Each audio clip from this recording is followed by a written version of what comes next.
¿Los árabes robaron Palestina? En un momento daré ejemplos concretos, pero aquí va uno de inmediato. Hasta 1929, Gaza tenía una comunidad judía.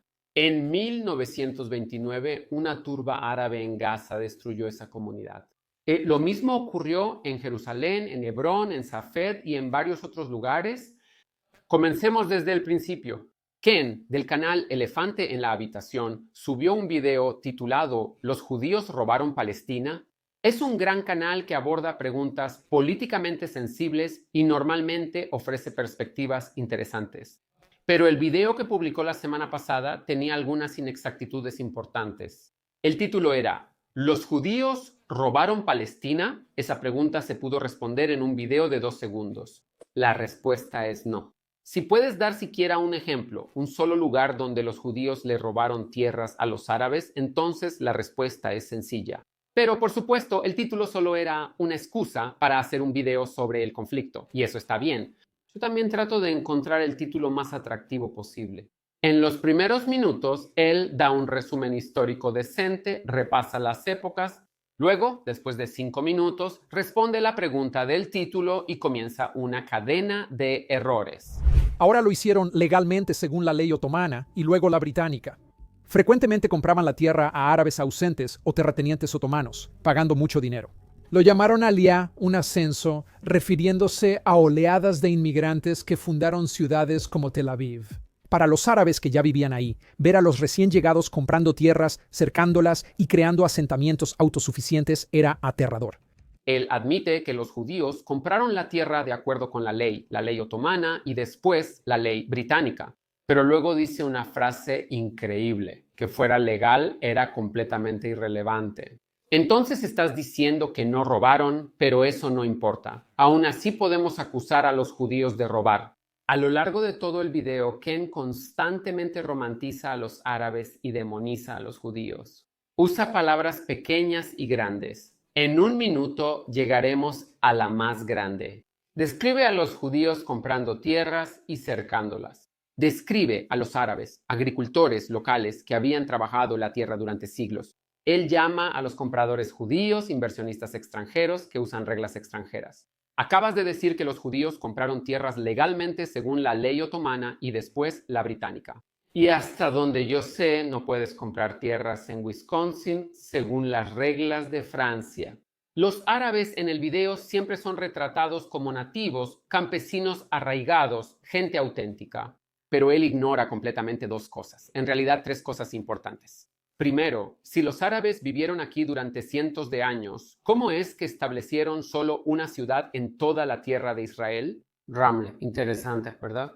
En segundo lugar, existe todo un mundo literario de diarios de viajeros a Tierra Santa. Miles de relatos de peregrinos describen la tierra como desolada, vacía, con algunos beduinos errantes y con judíos regularmente humillados por musulmanes en las ciudades. Honestamente, no puedo recordar ni una sola descripción de relaciones cálidas o respeto mutuo entre judíos y musulmanes en estos cientos de libros. Y en tercer lugar, lo más crucial, Ken nunca menciona la masiva inmigración árabe a la tierra de Israel. Solo un ejemplo. En Gaza, la mitad de la población tiene apellidos egipcios: Ismaili, el Tartir, Bardawil, el Masri, Masrawa, el Fayumi. Miles de árabes llegaron de Egipto en el siglo XIX y principios del XX para huir del trabajo forzado, construyendo el canal de Suez para evitar ser reclutados o para encontrar trabajo con los británicos y los judíos. Claro, había agricultores feláhin que cultivaban la misma parcela durante generaciones. Pero ignorar completamente la inmigración musulmana masiva y solo resaltar la inmigración judía es simplemente una traición a la verdad. Luego viene la gran distorsión. Presta atención, esto es complicado si no conoces la historia. Las tensiones estallaron repetidamente. Rumores en 1920 y 1929 sobre judíos queriendo controlar sitios sagrados musulmanes causaron disturbios con cientos de muertos. A mediados de los años 30 esos conflictos derivaron en la revuelta árabe, subterránea. Grupos sionistas atacaron objetivos británicos. Para 1947, exhausta y en bancarrota, Gran Bretaña ya había tenido suficiente. Dejaron el problema a la Organización de las Naciones Unidas y se retiraron, lo que provocó furia en las ciudades árabes. Al día siguiente de que se aprobó la resolución, estalló una guerra civil entre árabes y judíos dentro de Palestina. La única vez que Ken usa la palabra atacar es cuando habla de los grupos sionistas atacando a los británicos. Cuando los árabes atacaron a los judíos en 1920, 21 y 29 surgieron tensiones y disturbios. Los enfrentamientos aumentaron y en 1948 estalló una guerra civil. No. Atacantes árabes atacaron a los judíos en 1920 en el 21, 29 y de 36 al 39. En esos ataques, los árabes robaron propiedades y tierras judías. En Hebrón, el ataque árabe acabó con la comunidad judía. Los disturbios árabes acabaron con parte de la comunidad judía en la ciudad vieja de Jerusalén en 1936. Aquí hay más comunidades judías que los árabes destruyeron o robaron. Neyuda en los altos del Golán, Safed, Kfar Shilok, una aldea judía yemenita, Kfar Uriya, Migdal, Edir y muchas más. Esto responde directamente al título del video. Y en 1948 fueron los árabes quienes comenzaron la guerra atacando a civiles judíos. Y por cierto, no la empezaron porque no les gustara la partición. La empezaron porque los árabes se negaron a aceptar la soberanía judía en cualquier parte de la tierra de Israel. Y aquí está el punto que Ken ignora por completo, quizá el punto más crucial. Para los árabes esto no era ni es un asunto nacional, era un asunto religioso. El nombre de las organizaciones musulmanas lo dice todo. Hezbollah, Hamas, Yihad Islámica, la República Islámica de Irán, todas religiosas, todas islámicas, no nacionales. En el pensamiento islámico, los judíos son considerados una clase inferior. Deben pagar la jizya, un impuesto para los inferiores. La idea de que los judíos inferiores quieran soberanía es algo que gran parte del mundo islámico nunca ha aceptado. Ken ignora completamente la dimensión religiosa. Y debo decir que esto muestra un total malentendido del conflicto.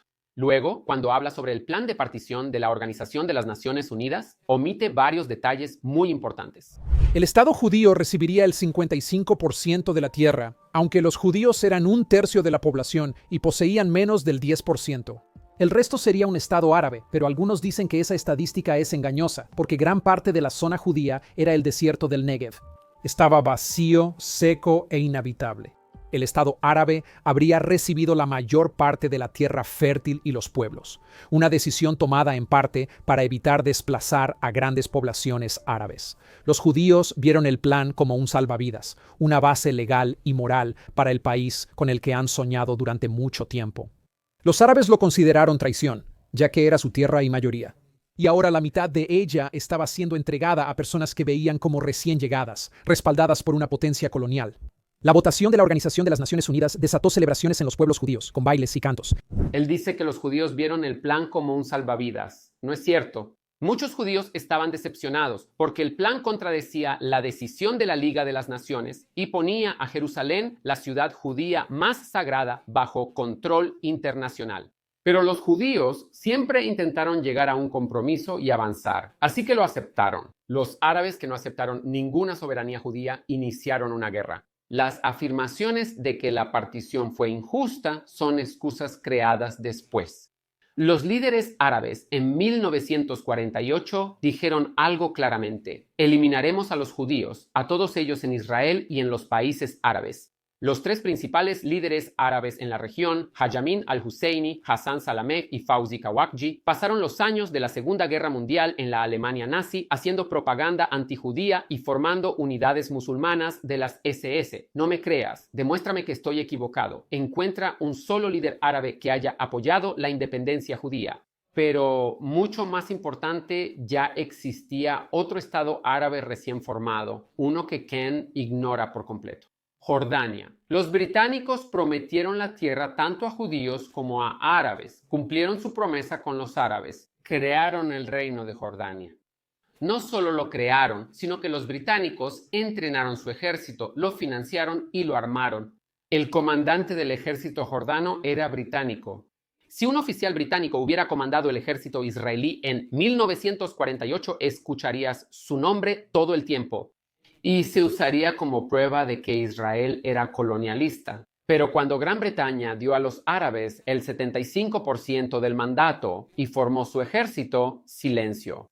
Jordania, gracias al entrenamiento y armas británicas, se volvió el ejército árabe más fuerte. En 1948 cometió la mayor masacre de judíos en el mundo, la masacre de Kfar Etzion, 130 judíos asesinados muchos después de rendirse. Jordania es el ejemplo más claro de cooperación colonialista con los árabes. Pero nadie habla de eso porque no encaja en la narrativa. Para ser justos, Ken sí mencionó algo. La mayoría de los videos sobre el conflicto ignoran la Nakba judía, los 80,000 judíos expulsados de países árabes. Pero de inmediato hizo una comparación falsa. Entre 1948 y principios de los 50, los judíos vivieron su propia Nakba. Aproximadamente 80,000 judíos fueron expulsados de países árabes, muchos de lugares como Irak, Yemen y Egipto, donde sus familias habían vivido durante siglos. La mayoría se reasentó en Israel, que entonces duplicó su población en 3 años. Dos grupos perdieron sus hogares casi al mismo tiempo. Un lado formó una nueva nación, el otro quedó sin estado, repartido en campos de refugiados en Gaza, Cisjordania, Líbano y Siria. Aquí está la verdadera diferencia.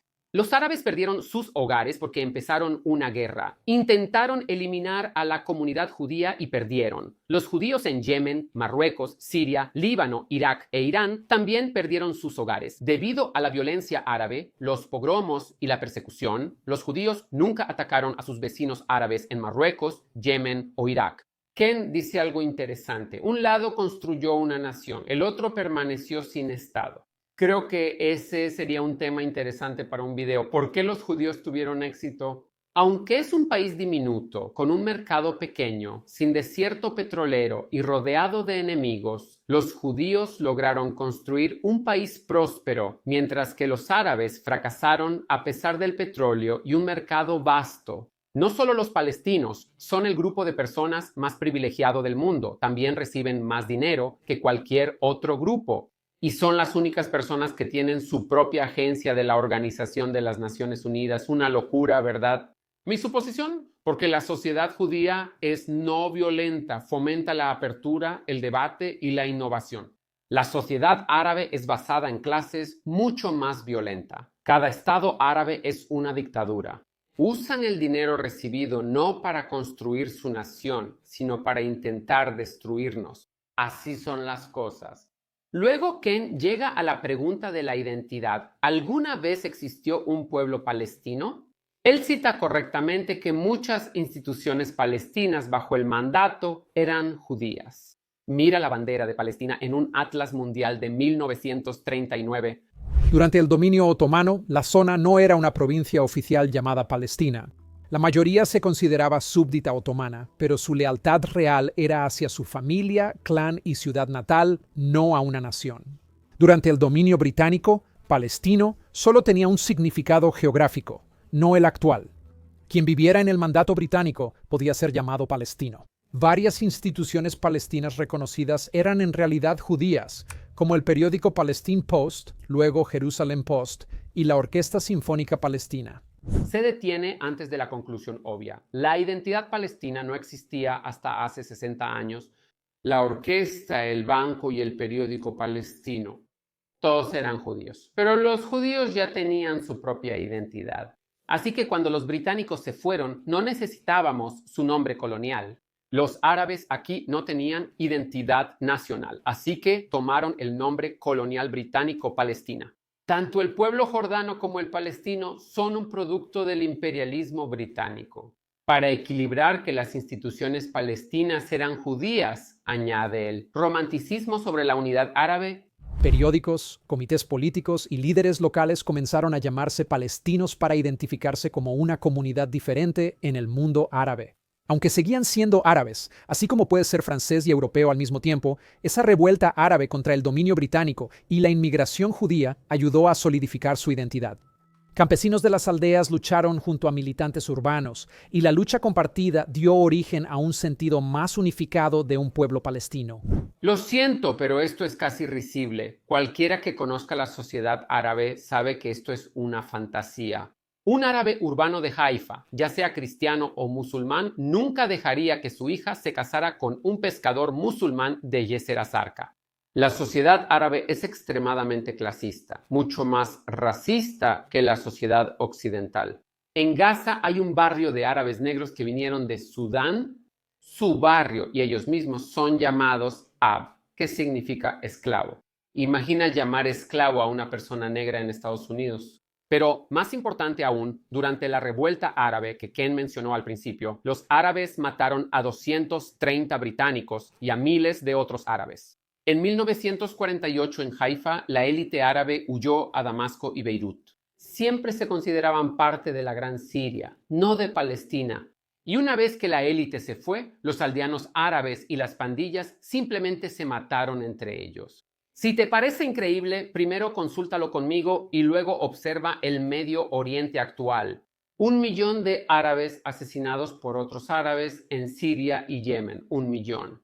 Escuchas a los árabes en París, Londres o Michigan protestando. No les importa en lo más mínimo.